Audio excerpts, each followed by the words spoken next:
I don't know that I love that form, but just based on the fact that they're proven group and graded stakes runners, you have to give them a look. You've got the pre-Royal Oak runner-up and third Scazino and Glycon representing France here. That's just an okay hand for them. The Argentinian-bred Miriñaque, who you saw at the Breeders' Cup. And big local hope is Derivo going forward. Now Fabulous has scraped in as the first reserve for the Longines Red Sea Turf Handicap. Looks as though Scazino will be one of the last ones forward in the colours that will be sported by Ryan Moore on Sealy in the Saudi Cup a little later on. Who wins? I like Siscani. I know it's a class test, but that last race at Meydan, yes, Michelle alluded to the fact that the rail was out. I still thought it was an impressive effort, and this one is going to get a lovely trip. Dubai Future for me, for Saeed Ben Surat. Godolphin 1-2. Good, there we go. We're going to turn the tables on Siscani from that last one, though. Dubai Future for Pat Cosgrave and Saeed, who won this last year. Here's John Hunt. And Sonny Boy Liston was the last one forward. Starter ready now to send them on their way. 3,000 metres. Ready, riders, come on. And away they go. Naef Road, the one who half-reared coming out of the stalls. But they're off and running, and Princess Zoe staying out wide, showing some reasonable speed though as well. Stay Foolish away nicely through the first 150 metres and now comes through to the lead. So under man of the moment tonight, Christophe Lemaire. Stay Foolish has got the lead. Princess Zoe right on his shoulder though in second place. Behind those is the rapidly improving Siscani. Another step forward required tonight. Fourth place, the red cap of Desert Fire, and Sonny Boy Liston and Baron Samdi are just in behind these leaders as well. Naef Road has recovered after that slightly tardy start. The white cap of Godolphin is carried by Dubai Future as they round the first bends. Scazino is further back in the field together with Miriñaque, who's the grey held up just ahead of Glycon. Glycon is then followed by Derivo in company with Luganini, and Fabilis sits last of all under Sylvester de Souza. So out in front, Stay Foolish, Christophe Lemaire with an untroubled lead once again. They're not taking him on early. First third of the race now behind them. Princess Zoe still in second place as Naef Road makes progress around the outside to come and join her. In fourth place is Siscani. Siscani just ahead of Desert Fire, and then Sonny Boy Liston and Baron Sandy. Scazino's in behind those, racing together with Dubai Future, and then they're a little bit more strung out after that, with Miriñaque still racing just ahead of Glycon. Glycon's a length and a half ahead of Derivo at the back end of the field, with Luganini, and Fabilis is still right at the back of the field. So they turn once again into the back straight, and taking them there is Stay Foolish, who still has this untroubled, unpestered lead of a length and a half. Naef Road in second place. Siscani within striking distance in third. He's just backed off slightly on Princess Zoe, but she's still right in the thick of things, the grey on the wide outside. Sonny Boy Liston with every chance from there as well in fifth place. That one tracking Siscani. Joining in with them now on the outside is Desert Fire moving closer, and also for Godolphin, Dubai Future with that white cap. Baron Samdi slightly further back. Miriñaque is next. So then comes the French pair. We've got Scazino, who's racing ahead of Glycon, and then comes Derivo, and still Luganini at the back with Fabilis as they now begin the turn for home. They've got under half a mile left to go from this point. Lemaire looks comfortable, leading on here on Stay Foolish. Naef Road, the first of the leaders to come under pressure. On his outside, Princess Zoe. Siscani's going great guns, right in the slipstream of the leader as Sonny Boy Liston now comes under a bit of pressure. Dubai Future staying on, Baron Samdi, and also staying on is Miriñaque as they come for home now. Stay Foolish is out in front still, over a length clear. Siscani's asked all the questions now, can't close. Stay Foolish, the gap grows. In third place is Sonny Boy Liston, back in fourth is Dubai Future and Stay Foolish. This is a dream night for the land of the rising sun, in the setting sun here of Saudi Arabia. Stay Foolish gives them another winner.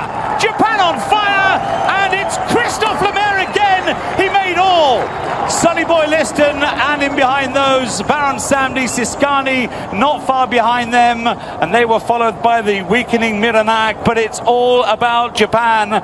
3 out of 3, they've won the Longines Red Sea Cup here, and a perfect front-running, untroubled ride again by Christophe Lemaire is rewarded as Stay Foolish makes every single yard of the running to win. It looked briefly as though Siscani was going to be his equal, turning off the final bend, but Lemaire just pressed that button again and went comfortably clear in absolutely fantastic style. Stay Foolish then confirmed as the wide margin winner of the Longines Red Sea Cup, and there is no stopping Japan, no stopping Christophe Lemaire. 3 out of 3. He won by 5 or 6 lengths. It was Sonny Boy Liston second. Third place went to Siskani. Fourth, well, that was tight. Baron Sandy's nose was down together with Dubai Future. Tight in behind those as well, with Miranak in company with Scazino and the red cap of Desert Fire. Glykon never got into it. He was well beaten, held up at the back end of the field. But what a performance. Stay Foolish absolutely destroys them in the Longines Red Sea Cup. And with all due respect to the sponsors of the Red Sea Turf Handicap, the smartest timepiece on show here today is the one inside that man's head. Christophe Lemaire, take a bow. You've ridden him to sleep again on Stay Foolish. 3 up for Japan. I don't even know how he did it. At one point I thought maybe some other riders were going to go with him, right? He's out there and you're thinking, oh my gosh, he's going to do it again. Some other riders tried to come up and make an impact, but no one took that initiative to actually throw down and clear winner. He's putting on a master class here this evening, and we've seen it in 3 different configurations, going slightly shorter on the turf. We've seen a turf sprint and now a long distance marathon. He's able to ration out that speed of these quality Japanese horses and really leave the field with no chance as they turn for home. Siskani had a beautiful trip, the ideal pocket trip. It was what I had hoped for. And really, when James Doyle tipped out, there was no chance. Stay Foolish just had too much left in the tank. I want to say I'm a little disappointed with the celebration from the Japanese. When I saw Yoshito Yahagi actually win the Breeders' Cup, they won the NTRA, the National Thoroughbred Racing Association Moment of the Year for their celebration. They were like, oh, we expected to win now. And from an international form perspective and a handicapping perspective, this race makes perfect sense. Absolutely. Sonny Boy Liston, a really tough, hard-knocking horse, has run a huge race under a big weight. Siskani's come there cruising under James Doyle, but just didn't have what this horse Stay Foolish had in the finish. Why not? The other thing to keep in mind, the top 3 finishers all saved every inch of ground. I say the finishers. The winner was down there on the inside setting the pace. You saw Siskani, who was down there in that perfect pocket position, faded a little bit, but still finished 3rd.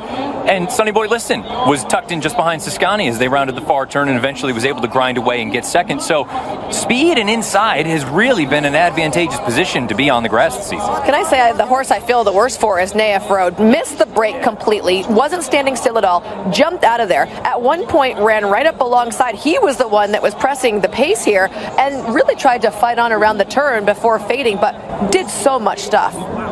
You've seen the first 2 installments of Christophe Lemaire. Oh, this is a box set. Here's Tom Stanley. Wow, 3 for Christophe Lemaire. Unbelievable. But you know, I was very confident with that horse because last morning he looked beautiful. I had very good feeling on him. I knew he would stay the trip. So once again, we took the lead and he was very comfortable in front. And then he used his stamina. And wow, what a performance. He just kept going. Were you confident he'd keep going? Yes, that's right. But he was so comfortable in front, running his pace, that you know, he was doing very well, so he didn't stop. What an incredible night for you and for Japan. Well done. Yeah, unbelievable. Thank you very much.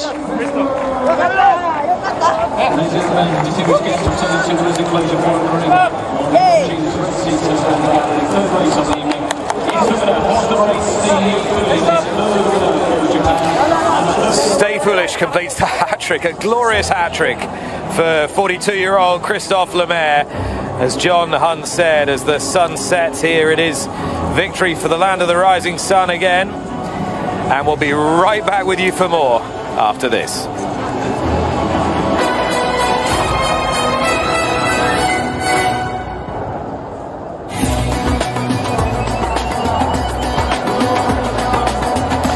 Stay Foolish garlanded in the Longines rug after victory in the Red Sea Turf Handicap. And the good news for all other countries is that the next race is for local horses. So no chance of a Japanese winner. Yoshito Yahagi, one of the great trainers in the world, takes a big prize here.